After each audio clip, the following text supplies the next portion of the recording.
This episode is sponsored by Law Tiger San Diego. If you or a loved one is injured in a motorcycle accident, call 1-800-LAW-TIGERS for a free case evaluation.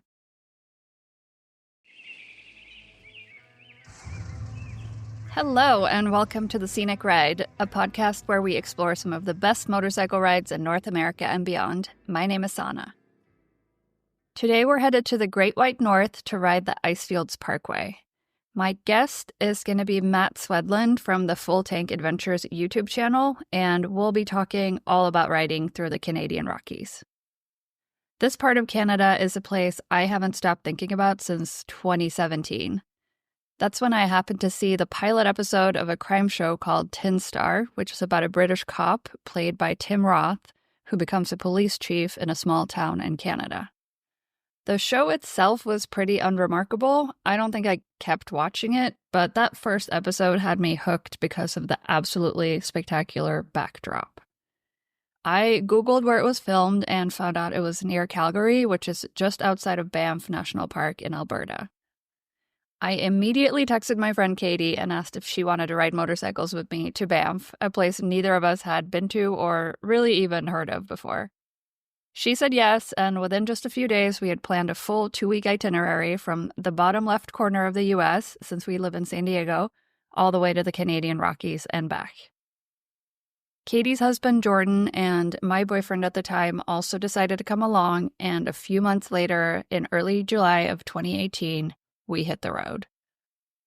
For Jordan, Katie's husband, this was his first big motorcycle trip after surviving both brain cancer and a serious motorcycle accident, which was caused by the brain tumor.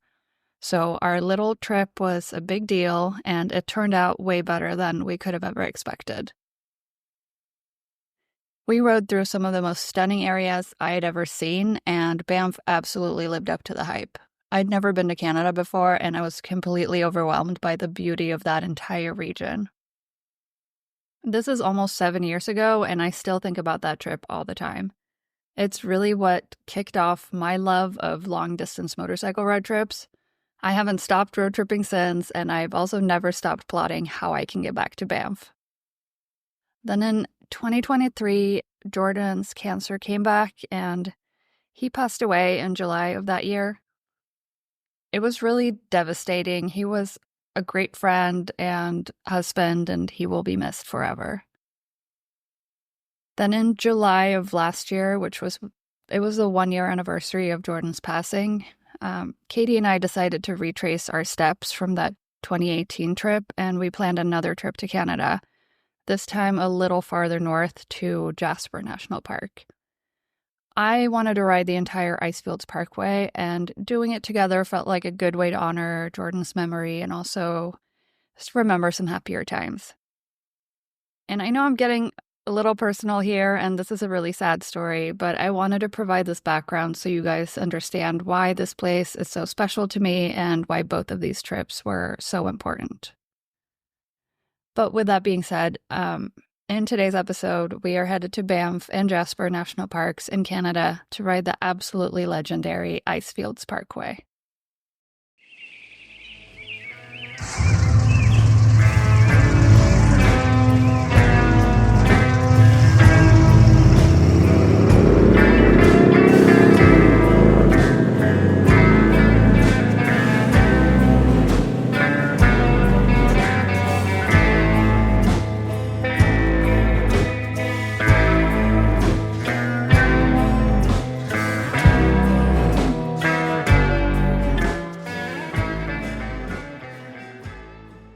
Icefields Parkway is also known as Highway 93, and it runs between Lake Louise in the south and the town of Jasper in the north. It goes straight through 2 national parks, Banff and Jasper, so you'll need to pay the park entrance fee to ride it, but it is so worth it. Icefields Parkway is frequently named as one of the most beautiful roads in the world, and once you're on it, it's pretty obvious why. It's 140 miles of dramatic snow-capped peaks, glaciers, bright turquoise lakes, waterfalls, and so much wildlife. You'll be surrounded by some of the most pristine mountain views in the world, and it just doesn't end. It goes on for hours and hours, and somehow it doesn't get old. On our trip last summer, we rode the entire Icefields Parkway from south to north one day, and the next day we turned around and rode it again from north to south. And I can honestly say that I'd go back and ride it back and forth like that again at any time. Well, maybe not any time. It does get pretty cold up there in the winter months, and the road may close at any point if conditions are bad enough. And there's no guarantee that it won't snow any time of year, even in the summer. Of course, this means that the motorcycle season is short and it lines up with the peak tourist season. So definitely don't expect to have the road to yourself unless maybe if you go super early in the morning. But even during a sunny week in July, the traffic was not too bad for us.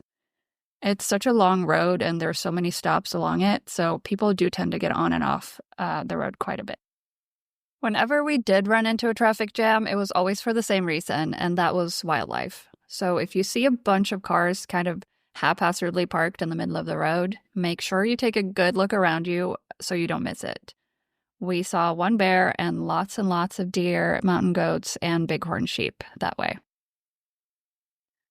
Some of my favorite stops along the Icefields Parkway include Bow Lake, which is right next to the road, and there are several viewpoints where you can stop. There are a lot of turquoise lakes in Banff, but this one is a lot less busy than Lake Louise or Moraine Lake, and it's honestly just as beautiful. I'll talk more about the lakes in this area with Matt in a little bit. But another favorite is the Weeping Wall, which is a big vertical cliff face where melting snow creates all these trickling waterfalls. It's really cool. And one other really popular stop is the Columbia Icefield in Jasper National Park. There's a skywalk with a glass floor that you can walk out on, or you can do an adventure bus tour to actually walk on a glacier. We didn't do any of that though, and I was more than happy to just admire it from a distance. Even in July, you're completely surrounded by ice and snow and glaciers, and it is absolutely epic. I'm going to leave it there for now, but don't go anywhere. We'll be right back with my conversation with Matt Swedlund.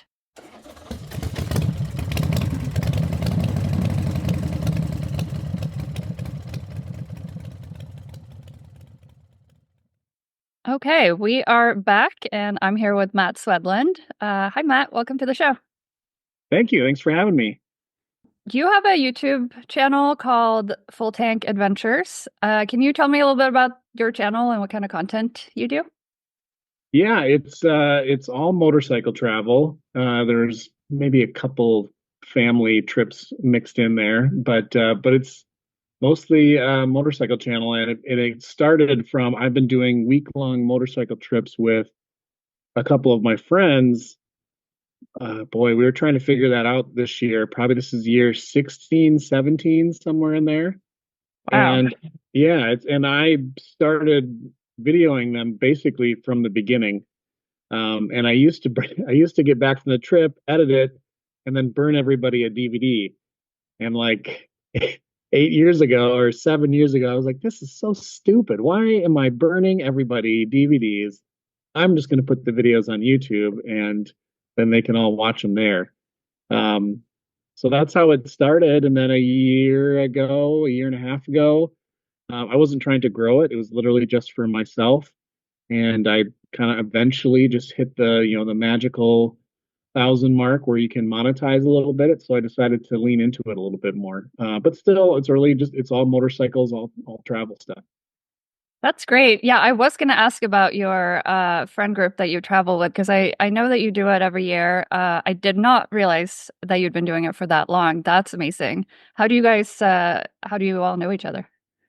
Let's see. It's a mix of a few guys actually from high school. Um, I've known one of them since seventh grade, I think. And then we've kind of collected other people as we've gone. One guy from college, another guy who was a coworker of one of the other guys, and then we've kind of gotten into our like core 5 or 6 guys that are really easy to travel with and then kind of all enjoy doing the same things, and it's super easy and super fun. How do you decide where to go every year?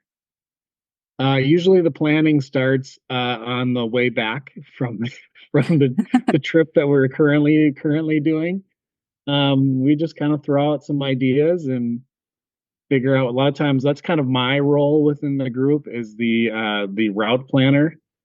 So usually I have some ideas in the back of my head, and so I'll throw them out, and then we all kind of talk about them, and then one of the guys does all the lodging, um, and then we all just kind of sort it out from there. That's great. So this year you all went to the Canadian Rockies and went through, or last year, I guess we're in 2025 now, and you went through Banff and Jasper national parks and a bunch of other national parks too. But I wanted to focus a little bit on the Icefields Parkway because that's kind of what this episode is highlighting. I was watching your YouTube videos from that trip, and it's really funny because you were there just a few weeks before I went last year. So I was following your trip in real time and getting really excited for my trip because I knew I was going to go through all of that stuff just a few weeks later. What time of year was it? It was like kind of mid-June. Yeah, it was basically like the first week of June, I think is well, it was like the 7th through the 12th or something like that. Did you feel like that was too early in the season, like weather-wise, or was it okay? Weather-wise, we did okay. It got one day was a little bit rainy, going past the Athabasca Glacier. It dropped down to like 42 degrees.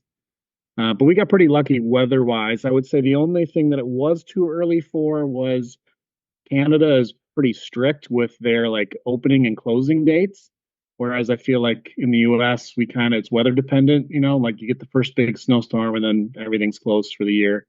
Um, so there were a couple places that we couldn't see because they were closed. We were maybe like 2 weeks early, but most of it was open. But there were just a few places like I'm gonna butcher the pronunciation probably, but Takaka Falls is like a big one. That road was closed, and then there's another one of the routes too. I think it's the 40. Yeah, the 40 kind of around Calgary. That's actually closed early in the spring because of I think because of animals. So they do like a migration. So those are like the two big ones. So yes and no, I guess is the complicated answer. Yeah, I mean, it is hard to answer the weather question too, because I've been up there twice on different motorcycle road trips. Both times were basically the same week of the year. It was the first week of July, and the first time I was up there, it was rainy and cold. The second time I was up there, which was last year, it was beautiful. Like it was in the high 80s one of the days we were riding through Oh Jasper, wow. which is honestly, it was too hot. We weren't prepared for that. But yeah, so you can hit snow any time of year, basically in the Rockies, in Canada in general, I think. But I'm glad you guys didn't get too rained on. Yeah, we got lucky, like I said. I think the other thing to balance too is the crowds. So, like if you go a little bit earlier or go a little bit later, maybe there are a few things that are closed, but also there's significantly fewer crowds, which is nice. We went to actually I was super lucky last year. I went to Banff twice. So I went in October with my wife and stepson.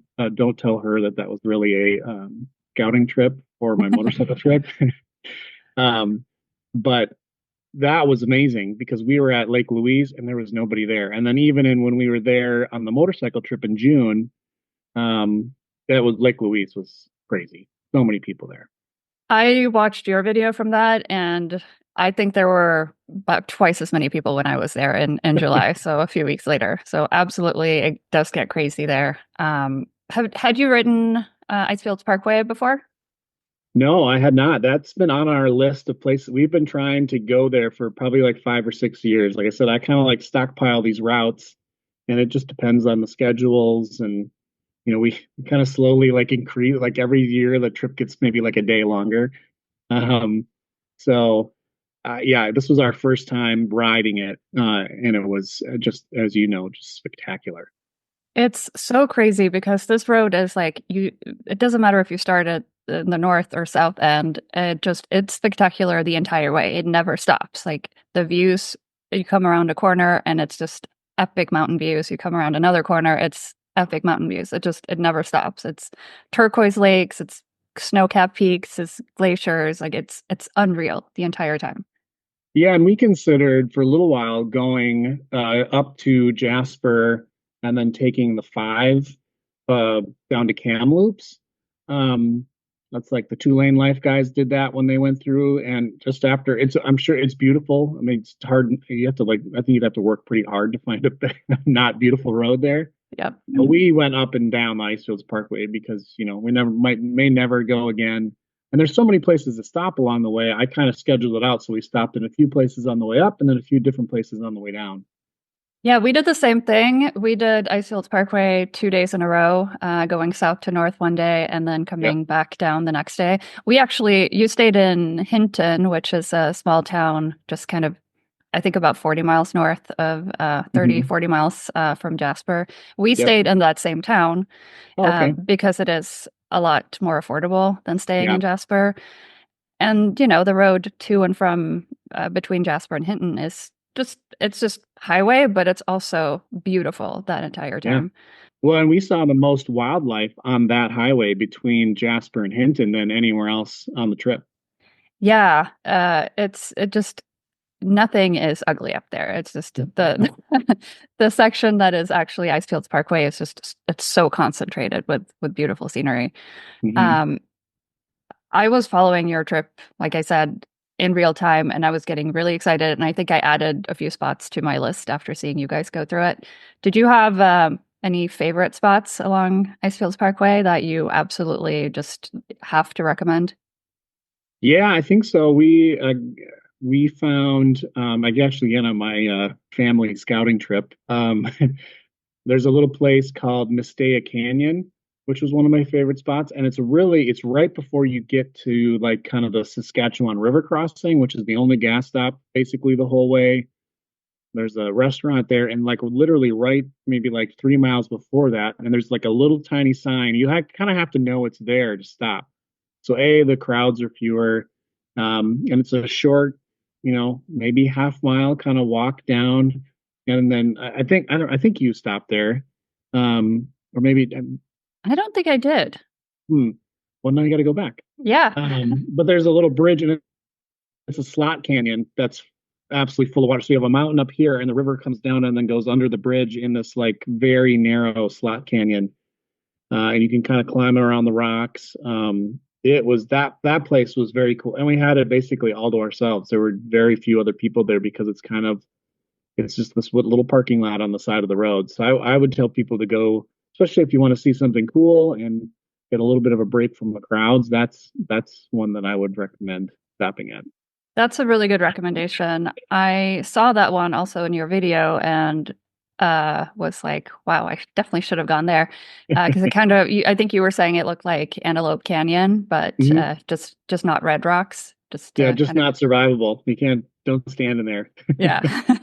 That's really cool. It was cool. And everybody, you can't really, that was fun because it was beautiful and it was different and nobody was there. And I've been saying, I think the crowds are probably crazy, but maybe one of the most beautiful places is Peyto Lake, that overlook. And it's another short hike. It's got a couple steep sections, but it's not crazy. It's paved most of the way there. That's exactly what you were saying. You're way up above the lake. It's just blue as can be. The mountain, like that was spectacular. That's worth. I don't care if there were 3,000 people up there. That's worth it. I mean, that's kind of the thing with Lake Louise too. I think is yes, it's touristy, but it is touristy for a reason. Like still, if you can just tune out all the noise and just look at the lake, it's still really beautiful. Same with Lake Moraine, which I don't think you guys were able to go to because the road is closed off. But I rode there last time I was up in Banff, which was 2018. Okay. The road was open, so we were actually able to ride all the way up, and it is also just spectacular. I would say that one of my favorite turquoise lakes along Icefields Parkway, though, is Bow Lake, which is also, it's right next to the road, really easy to just pull out. I mean, there's some people there, but it's not as busy as Lake Louise or Lake Moraine. And it is just, I mean, it's worth stopping there just to soak in the view because it's, again, just tall, towering mountains that are mirrored in this clear blue lake. And it's just unreal. As someone who lives in Southern California, we do not have that kind of those landscapes down here at all. You're in Minnesota, so you have maybe a little bit more We Snow have at least? lakes. Yeah, we Lakes have and lakes snow? and snow, but no mountains. Yeah. We're missing the mountain part of it. But Yeah. one thing I would say about if you do go to Lake Louise and probably Moraine too, but if people have time, what we didn't have time on the motorcycle trip because we spent, well, there's two things actually. So we spent the morning actually doing the gondola ride in Banff, which again is super touristy. We don't really do those things usually on the motorcycle trip, but I had done it with my family, and that view, like when you ride that up to the top and then you hike up to the very top of the Sulphur Mountain, that view, I don't know that there's another view like that. I've never seen another view like that. I've been to the top of like Pikes Peak, Mount Evans, also very beautiful. But that Sulphur Mountain in Banff, you're sitting like in the middle of two, like there's just mountains go this way and mountains go that way, and you're sitting on this mountain that's like in the middle of the valley. That was I told everybody, I was like, I don't care, it's touristy, but it's worth it. You got to go do that. I mean, again, some places are touristy for a reason. Yep. It's just that's how you see some of the most epic views. I think Yep. that, being up that high above the mountains like that, the only other place I think I've been to that where you get that really, really epic, immersive mountain view from up top, I feel like it's Yosemite National Park, Mhm. where you can get up very high and see down into the valley, and then there's just mountains in every direction, which completely different type of landscape, but still just like that epicness of the nature. Yeah. Yeah. I've never, and it's weird because in Banff, there's two valleys, like there's two rows of mountains that kind of go this way, and you kind of look down either one, which is just crazy. If you have another day, I would also tell people like you can escape the crowds a little bit at Lake Louise if you go hike a little bit. And again, it's not super difficult, but you can go up to the tea house, the first tea house, and then if you follow the path and go down to the end of the lake of Lake Louise, there's a section where you're actually like scaling kind of like across like the edge of the rock face, and then you look back and you get this spectacular view of the lake and then the Fairmont from way up high. Like that was also like, and there wasn't, and we were there in the winter. It wasn't that busy, but it was even less busy. So if you have time, and it's not that far, it's not that difficult. If you have 2 hours, it's worth doing a little bit of hiking around Lake Louise, just to get away from everybody and see it from a different perspective. Yeah, I think that's really good advice in general for this area because it does get pretty busy, especially around the spots that have like big parking lots and really pretty features. But if you just go for a little hike away from the crowds, it feels like you have it all to yourself a little bit. Yep. Yep. Absolutely. So you guys did how many national parks on this trip? Like six? I think 6 or 7 because we hit Glacier National Park in the U.S. Then Waterton Lakes National Park was right on the border. Um, and then that one day, our day when we went from Hinton to Jasper, back down, and then over to Revelstoke. I think that was 5 Canadian national parks in one day. So Jasper, Banff, Yoho, Glacier, Canadian Glacier, and Mount Revelstoke. So we went through 5 national parks in one day, which is pretty awesome. That's what's so cool about that area of just like Alberta and British Columbia, just across the border from Montana, essentially. Mm-hmm. I think there are actually a total of 7 national parks right there. And you can ride, I mean, there are big roads that go through all of them. So you can do what you guys did and do a bunch of them in the same day, or you can take your time through them. We went through Waterton Lakes too, and we actually stayed the night inside the park. Oh, nice. Our That's first night in awesome. Canada. And I was not prepared for how beautiful Waterton Lakes was going to be. That was like a really good surprise for me. I thought it was just so underrated. I've Yep. never really heard anyone talk about it before, but it was so beautiful. Yeah, I agree. We just had lunch there, so we didn't stay very long, but we rode into the little town. Yeah, and I had never heard of it before until I started planning this trip, and we knew that we were going to go west and start at Great Falls or somewhere and then all of a sudden I'm like, all right, well, we're going to go up north, and I was like, Waterton Lakes, I have never heard of this before.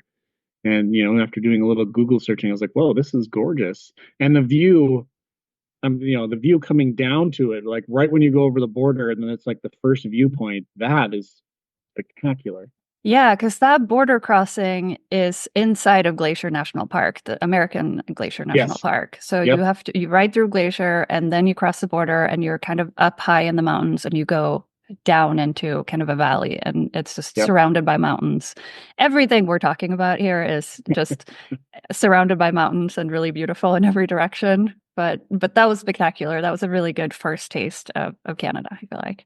Yeah, yeah, it definitely was. And I wish we had been able to spend more. That's another one where you could probably hike and canoe and for a long time and you could spend an entire vacation there probably. It was that beautiful and that big. It's a big park. Yeah. Um, and I had bought a Canadian National Park pass while we were up there since we went through so many parks and it's still good until July. So I feel like I Right. should try and squeeze in another Canada trip. You were talking in one of your videos about hot springs and how that's something that you guys have been seeking out on your trips. We actually stayed in a town called Radium Hot Springs. Have you been Yeah, over yeah. there? We were going to actually that's we changed our trip kind of last minute. We were going to stay in Radium Hot Springs. But then a friendly Canadian on Instagram, told me that we should consider doing a different route back. So we changed to staying in Revelstoke. But yeah, we were looking at Radium Hot Spring because it looked like, it's kind of like the Golden Triangle there. So I'd love to go back and stay there. It's a really interesting little spot. It's this like it's a little touristy mountain town. I mean, it's a national park gateway town because the road from Banff to Radium Hot Springs goes through Kootenay National Park. So that's the southern part of the 93. That's not part of Icefields Parkway. And that road is also so beautiful. Again, everything's epic. And you come into this little town and there's just like mountain goats everywhere. We stayed at a random London themed hotel that had like a double decker red bus in the yard for some reason. And, just a cool little town that has hot springs. They're not like the wild kind that you can just go out and hike to. They're developed pools, but it's still a pretty interesting experience, especially if you have a cold, rainy riding day. It'd be nice to go soak in one of the tubs. Yeah, that's how it kind of started a couple of years ago. We were actually in Yellowstone. We went through Yellowstone and the Tetons, and we were supposed to do a kind of a really big loop southwest of the Tetons. And it was one of those days where it just was a complete washout. So we decided to, instead of doing 300 miles, we were going to wait it out and maybe do like 150 miles. We were staying in the same spot, and we just happened to notice that there were some hot springs like 10 minutes from our hotel or from our campsite. And so we rode down there and sat in the hot springs for 3 hours. And we were like, oh, we just rode 2,000 miles to get here. It feels pretty good to sit in the hot springs for a morning and wait out the rain. Absolutely. Yeah, I usually try to find hotels that have hot tubs when I travel because, when you're putting down 400 miles on a motorcycle every day for weeks on end, things start to hurt, Hmm. especially now that I'm in my late 30s. Things hurt a lot more than they used to 10 years ago. So just having, a warm soak at the end of the day really helps for morale reasons. It does. It does. Yeah. It allows you to, sometimes on these trips you can, you just move every day and, to be able to sit in a spot for just a little bit, even just for a couple hours is super nice to just take it in. Yes.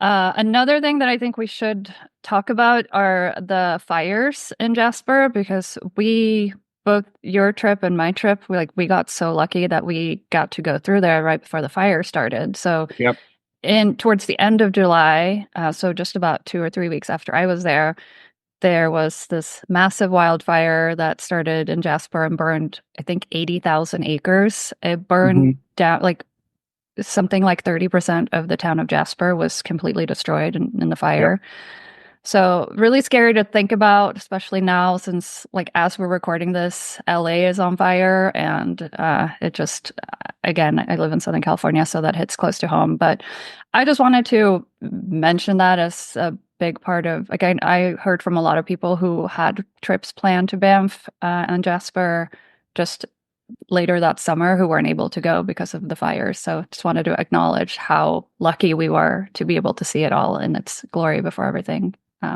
closed. Yeah, and hopefully they'll, be able to build it back. If you're looking at going, I would just encourage you to call and see where they're at, because obviously Jasper, it's one thing where they're trying to rebuild, but also a lot of folks there make their money on tourism too. So it can be kind of a double-edged sword where, people don't want to go back and they need the money. We stopped for breakfast at a little restaurant there, and we were looking to see, and I think that restaurant stayed undamaged, thankfully. It was a great little spot. You can, if you watch the video, I say the name of the place. It was a cool, but it came right up to it. So they were, one or two buildings from being destroyed. So thankfully they survived. Yeah, it's fire is so scary. I think so. The Icefields Parkway is open for through traffic completely. I think some of the hiking trails, some viewpoints might still be closed. But yeah, like you said, do your research before going. Just looking on the Parks Canada website, I think is a good resource because they keep a pretty good updated list of what's open and not. But Yep. yeah. Also, you guys saw a couple of bears on your trip.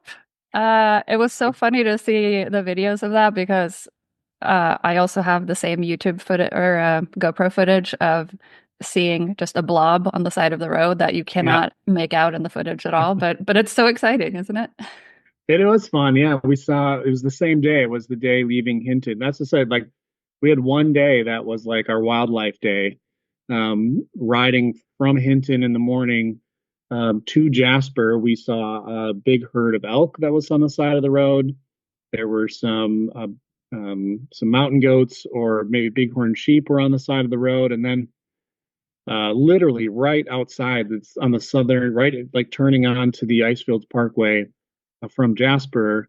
There were a couple rangers and some cars, and anytime you see a ranger on the road, that's usually your signal that there's some kind of animal there. And it was a pretty big grizzly bear that was super close to town, and so they don't really want to stop.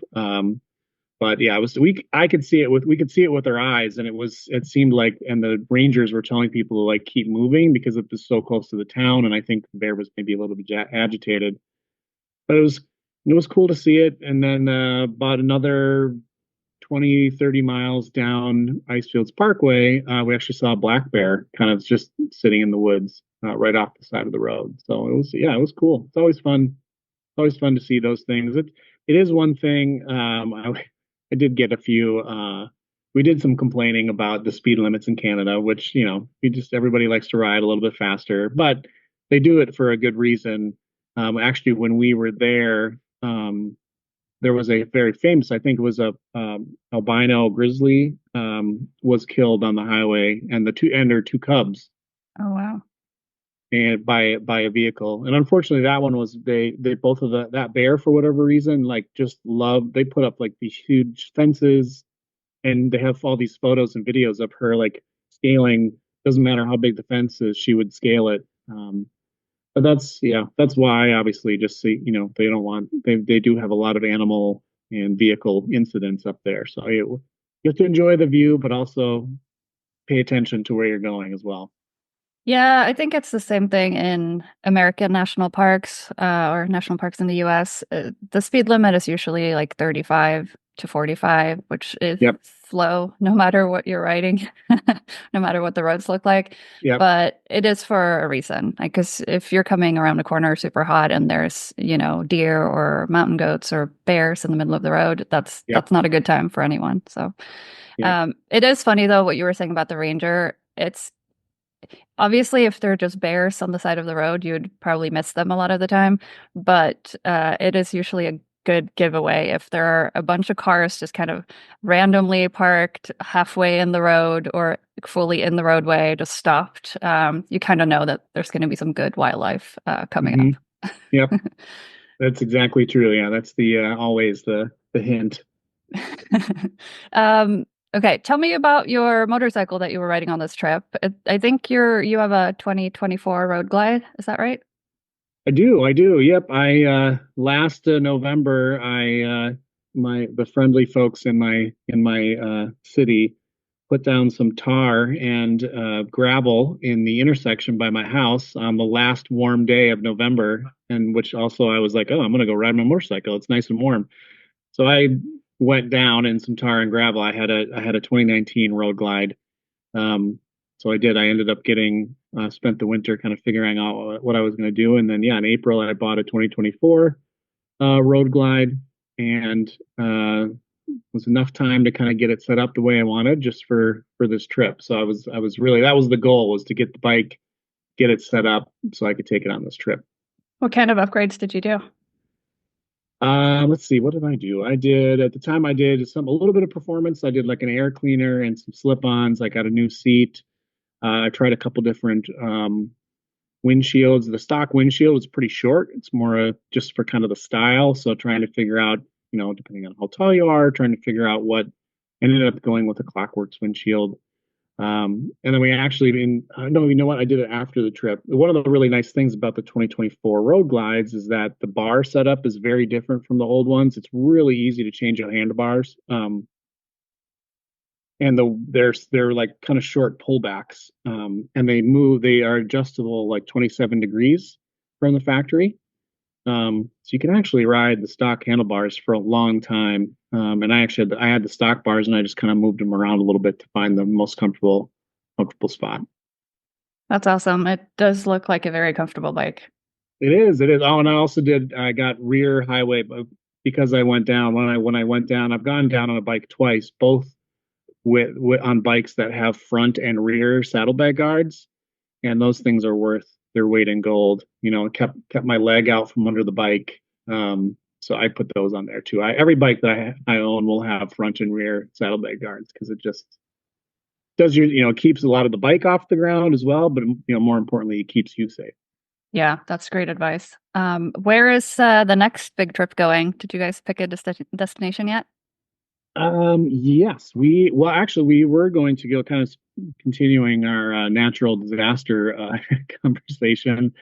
We were going to go back to the Smokies.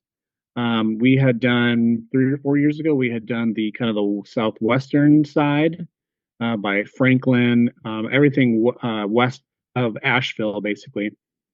And so this time we were going to go back and go east to the east side of the Smokies, but obviously with the floods there, it's going to be a couple of years before those folks are back up and running. So we decided to go. We're actually going to go do southern Colorado and New Mexico, and maybe dip a little bit into Arizona. We've done that one once before. It's been a little while. We actually haven't been into New Mexico yet, though, so that'll be fun to add that. We're going to go down to Taos and then back up. We're going to do Mesa Verde National Park, which is a sneaky one. Again, like, I don't feel like people ever talk about Mesa Verde, but A, it's really cool historically, and B, it's a really fun road to ride to get back up to the cliff dwellings. Yeah, I have been thinking about some of the most underrated national parks for riding specifically, and the riding in Mesa Verde is epic. It is Yep. so good, and Yep. that's even without all the cool cliff dwellings. That would be a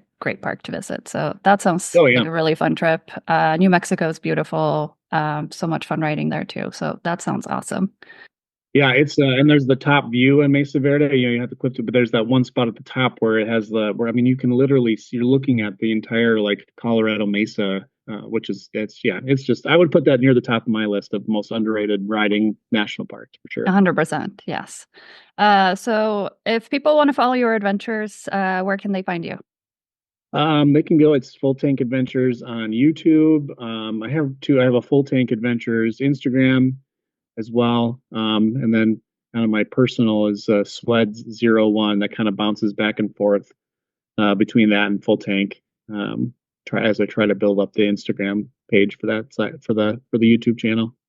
Nice. Okay, cool. Thank you so much for joining me. I loved talking about this area, and now I want to go back. So thank you for that. Yeah, thank you. The last thing I'll say is one of my favorite parts about the trip, if you go, is you got to stop at the Emerald Lake Lodge. Okay. That's my last throw out. If you are especially if you're an old fashioned fan, the lake and the lodge are absolutely gorgeous. It's another glacier lake. It's green. And then the lodge is also beautiful, has really good food. And my favorite old fashioned that I've ever consumed was at Emerald Lake Lodge. They smoke them for 15 minutes. It's really good. And it's a beautiful place. That's a great place to leave it. Thank you so much for that advice and for being on the show. Yeah, no problem. Thanks for having me. I'm happy to talk motorcycles and travel anytime. Okay, we'll have to have you back. Thanks, Matt. Sounds good. Yeah, thank you.